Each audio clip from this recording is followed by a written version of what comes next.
Joining us now to review some of the headlines of today's newspapers from around the world is Arise News analyst Emmanuel Efene. Great Malabite. Good morning. Good morning, Ruben. Good morning, Ayo. Good morning, Rufa.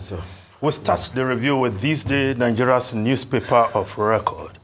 The story above the masthead: CBN orders implementation of 0.5% levy on electronic transactions to tackle cybercrime.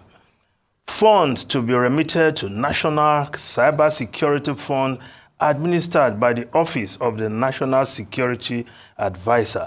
Loan disbursement, repayment, salary payment, intra-account transfers within the same bank, others exempted. Well, that's the new directive from the Central Bank of Nigeria. Now, the story below the masthead, above the lead: Fubara, Rivers Assembly members no longer exist as lawmakers in the eyes of law. Declares peace deal not constitutional but soft landing for legislators. Says he's shown restraint despite having all instruments of state power. Sim Fubara, the executive governor of Rivers State, yes, making that statement when he received a delegation from Bayelsa State led by Senator Sirikere Dixon, and it was very clear and categorical. Let me say it here. Those group of men who claim they are assembly members, they are not existing. I want it to be on record. And he went further to say, accepted the deal to give these people a soft landing. There's nothing in that peace accord that is constitutional. Well, the situation in Rivers State, where the executive governor has been having these running skirmishes with his erstwhile godfather, Nyesom Ezenwike, who is now the Minister of the Federal Capital Territory. Well, if the governor does not recognize the assembly as it's now constituted, because in his view, having left the party on whose platform they were elected, the PDP, and decamped en masse to the APC, they have ceased to be members of the State House of Assembly. But you will now ask, which assembly is the governor relating with? Because he must get approvals. Yes, he had a budget passed by, is it 4 or 5 man assembly some time ago. I don't know how far he can go with this stand because the peace deal brokered by President Bola Ahmed Tinubu, yes, many felt Sim Fubara just went there and somehow sheepishly appended his signature to a deal that roped him in. But now, I don't want to say he's fighting back. I think he's restating what he thinks is the real situation. Now, if we look at the Guardian newspaper, consumers seek lower tariff as NEC adopts monthly review 1,227 naira to the dollar rate. Yes, yesterday, the Nigerian Electricity Regulation Commission reviewed downwards the tariff for Band A consumers. The reason given is that because the naira has firmed up, strengthened, so hence this review. Well, I think for consumers in that band, they will be more interested in getting that 20 hours of electricity supply, which somehow they don't seem to be getting right now. But again, the commission moving the needle as though something is happening. The percentage of increase minimal, you will say, compared to the over 200% increase that was announced when this band consumers scheme was announced. Now, if we look at the Business Day newspaper also reporting that story, Nigeria to adjust electricity tariff monthly in relief to consumers. So for those in that band, Rufai, you are in that band, being given some relief.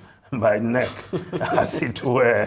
They should give me, let me see the lights first. That's the greatest relief. Yeah, I know that is what people are more concerned in getting 20 hours than this marginal relief in the pricing, the tariff they have received. The New Telegraph, the same story being reported. NEC reduces band A tariff from 225 naira per kilowatt to 206.80 per kilowatt.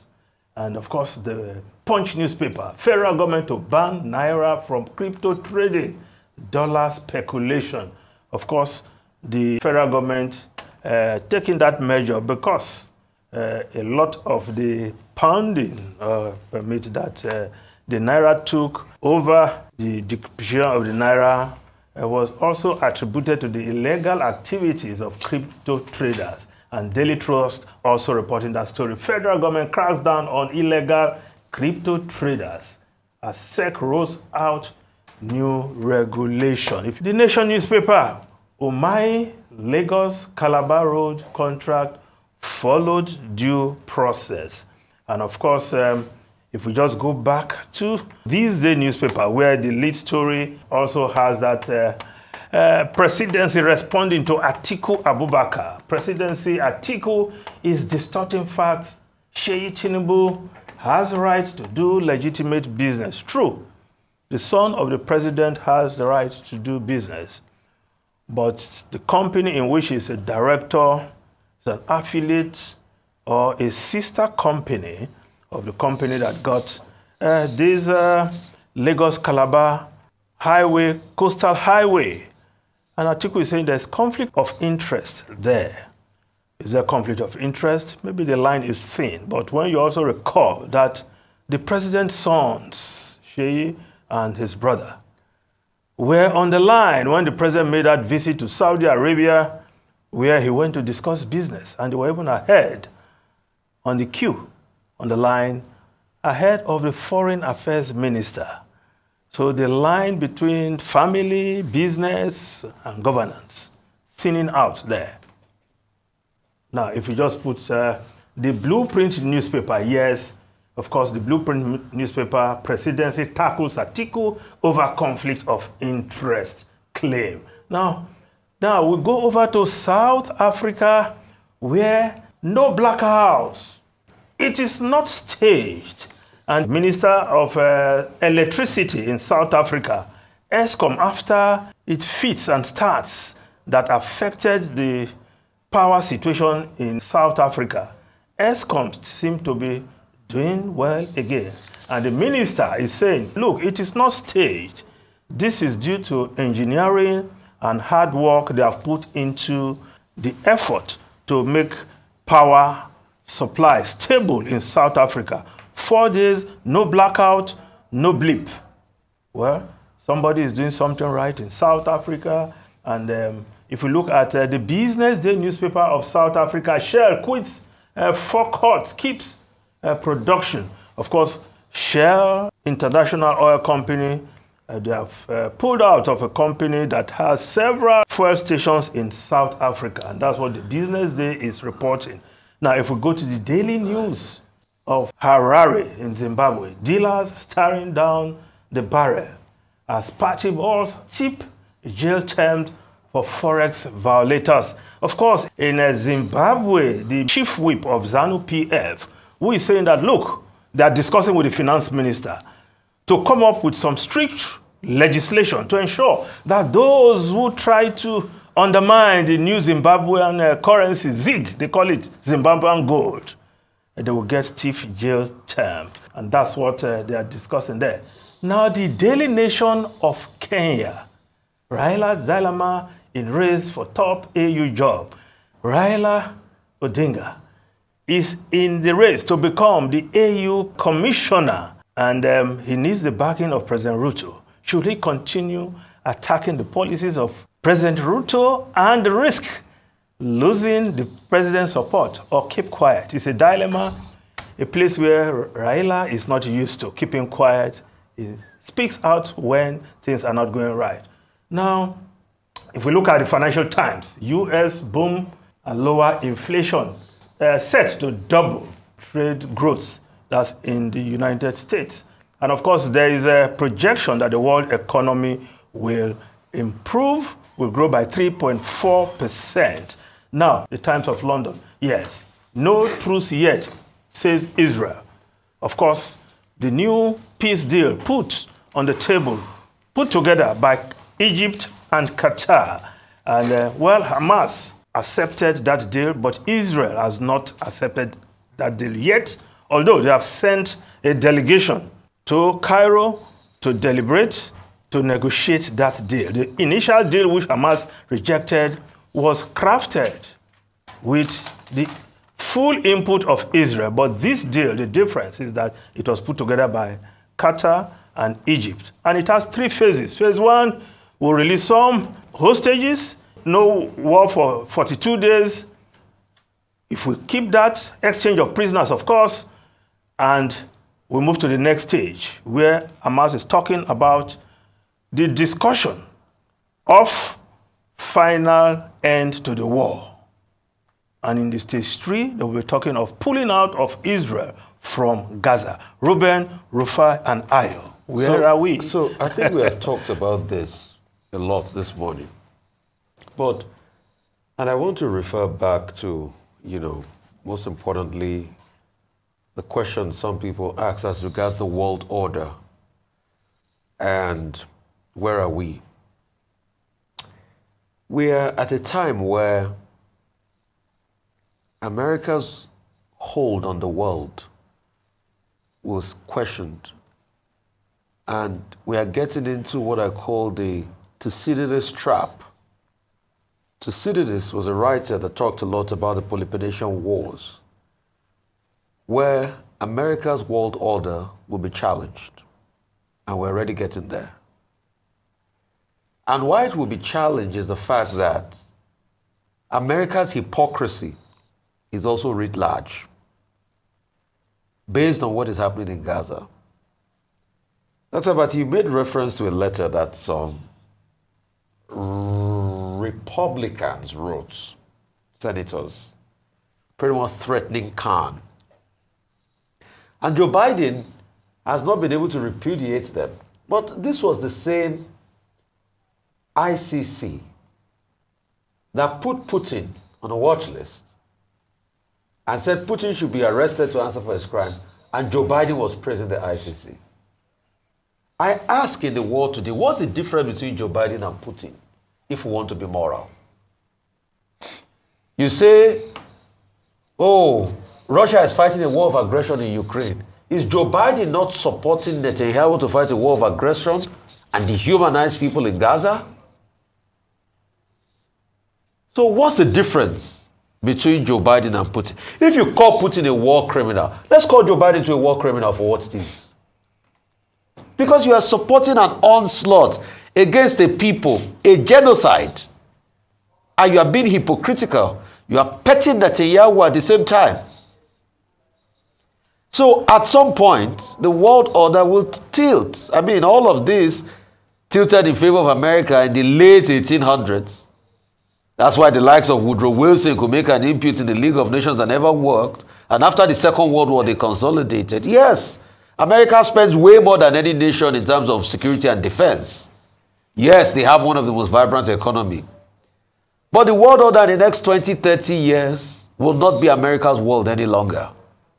And they should remember. You are making prediction now. Yes. And they should remember that they cost it. And there are empirical facts there. Chinese economy, couple of years from now, 20, 30, 40 years from now, will be fighting or almost usurping America. What America will just have advantage over is purchasing power parity compared to the Chinese economy. The Chinese economy too is growing. And it will be on record that they squandered all of this. They should remember at some point we had Admiral Nelson in Britain. Britain ruled the seas of the world. Today, Great Britain is not so great any longer. Well, Dr. Abati, Bernie Sanders has said he will work for Joe Biden's re-election. But Gaza is Joe Biden's Vietnam, which may just come back to haunt him at the polls. Well, I mean, given the protests you have in the universities and across other parts of the United States and the international outrage against what is going on in the Middle East, well, it could be an issue, and it is indeed a major issue in the elections in the US this year. But whether it will end up as Vietnam, because what the Americans have tried to do is to avoid a situation whereby they will be drawn directly into the conflict of aggression, and also to do everything to prevent, a conflict, a direct confrontation with Iran. So whether it will be a Vietnam for the US, no, that may be a bit of a stretch. No, for the president. What we can question is America's hypocrisy. As for Pax Americana, well, it will take time. America is, as of today, the superior power. I'm not even saying superpower, superior power.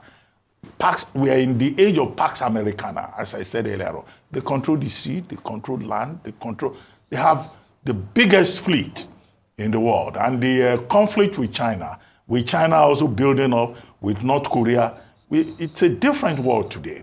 But what we have to worry about is the threat to global peace.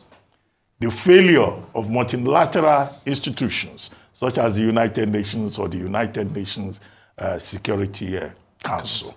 The world must continue to insist on peace and on rules of engagement, which certain countries violate, like Israel, routinely, and they get away with it, saying that they are not signatory to the convention establishing the International Criminal Court. So we live in a world of triple standards, not even double standards. You mentioned the optimistic report on the front page of Financial Times.